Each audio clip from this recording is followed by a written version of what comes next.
In a quiet town where people hurried past each other, there lived a man named Elias. He was neither rich nor brilliant, just a janitor at the local library who swept floors and smiled at strangers who rarely smiled back. Every lunch break, Elias sat on an old wooden bench by the library gate. He noticed something strange. People never sat there. They walked by, eyes fixed on their phones, shoulders heavy with invisible worries. One windy afternoon, as leaves danced around him, Elias had a thought. What if, he whispered, a bench could make people talk again? It sounded foolish, but the idea warmed his chest like the first sip of morning coffee. That night, he took a marker and wrote 3 simple words on a small cardboard. Sit with me. The next morning, he taped it to the bench and went back to sweeping floors, pretending nothing had changed. At first, no one noticed. The sign fluttered in the breeze, ignored like a forgotten whisper. But then, a young woman paused, curious. She sat down, staring at the tiny words as if they carried a secret meant for her alone. An old man joined her minutes later. They didn't speak at first. Then she asked, "Do you come here often?" He smiled, surprised by the question. And just like that, the silence cracked open, letting in a little light. Elias watched from the library window, heart swelling. 2 strangers were talking, laughing even. It felt like watching a flower bloom in the middle of a cold sidewalk. His eyes glistened and he whispered, "It worked."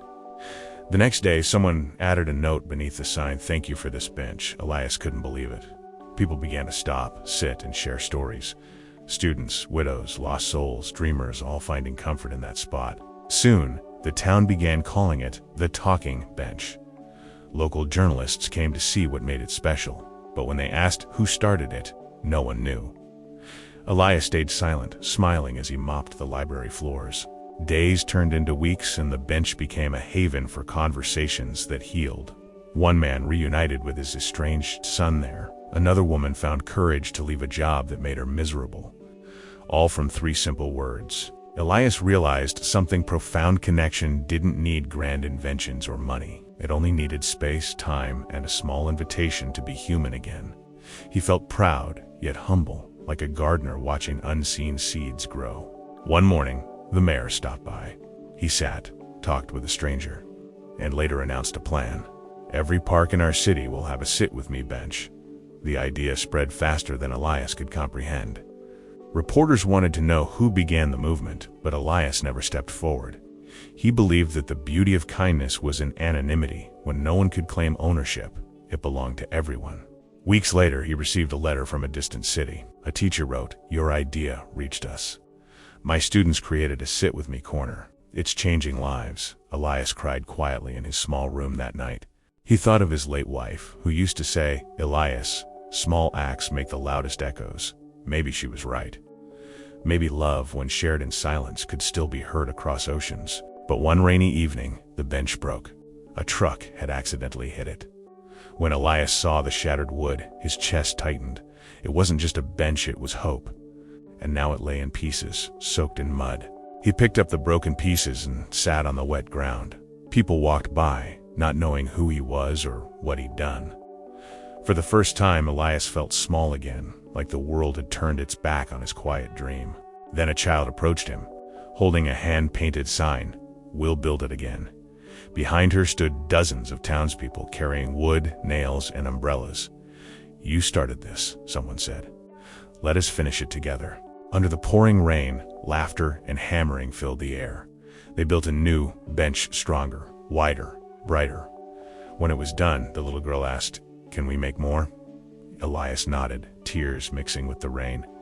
That night, under the soft glow of streetlights, Elias sat on the new bench. Around him, strangers talked, smiled, and shared dreams. He whispered, "It began with just one seat," but deep down he knew it was only the beginning. Months passed, and Sit With Me benches appeared in cities Elias had never visited. People shared photos online, calling it the Bench of Hope. Elias watched quietly from his small apartment, amazed at how far kindness could travel. He received letters from strangers across the world. One from Japan said, "Your bench helped me speak to my father after years of silence." Another from Kenya read, "We built ours under a mango tree. Now the whole village gathers there." Elias felt joy, but also fear. He worried that the world might turn his humble idea into something commercial, just another logo, another brand. "Please," he whispered to the wind, "don't let it lose its soul." A famous company soon reached out, offering to partner with him to mass-produce benches. Elias declined. It was never about the wood or paint, he said softly. It's about people sitting together because they choose to. Still, the movement grew. Universities, hospitals, and even prisons built their own benches. One inmate wrote, "I sat with my victim's family. We cried, and for the first time, I felt human again." Elias wept reading that. His health, however, began to fade. The years of quiet labor and loneliness caught up. Yet every day, he walked to the park, sitting on that same bench, greeting whoever joined him, old friends, new souls, wanderers alike. One autumn afternoon, a young journalist found him there. "Are you the man who started it all?" she asked. Elias smiled, shaking his head. "No," he replied, "people did. I just gave them a place to remember they still can." She insisted on writing his story, but Elias refused once more. "Promise me," he said gently, "don't write about me. Write about the people who sat here. They're the real story." She nodded, tears in her eyes. That night, as the park lights flickered, Elias sat alone. His breath came slower, but his heart felt full. He closed his eyes, listening to the echoes of laughter and voices that once filled the air around his bench. In the morning, a passerby found him there, peaceful, smiling, his hand resting on the wooden armrest. The sign beside him read, "Sit with me." It swayed gently, as if whispering goodbye. Elias had gone quietly, as he had lived. News spread quickly. The town mourned the man most never knew. Flowers, letters, and candles surrounded the bench. Strangers sat together, holding hands in silence. No speeches, no monuments, just people, as he would have wanted. The journalist wrote her article anyway. The title read, "The Man Who Built Space for Hearts to Meet." She never mentioned his name, only his belief that one small act can make the world sit down and listen again. Weeks later, a young boy asked his mother, "Why do people sit there?" She smiled, brushing his hair. "Because someone once believed we still needed each other." The boy nodded. "Then I'll sit too," he said softly. And he did. Soon, another joined him, then two more. The bench filled again, different faces, same warmth. Elias's spirit lived not in memory, but in every shared laugh, every tear, every hand extended across that seat.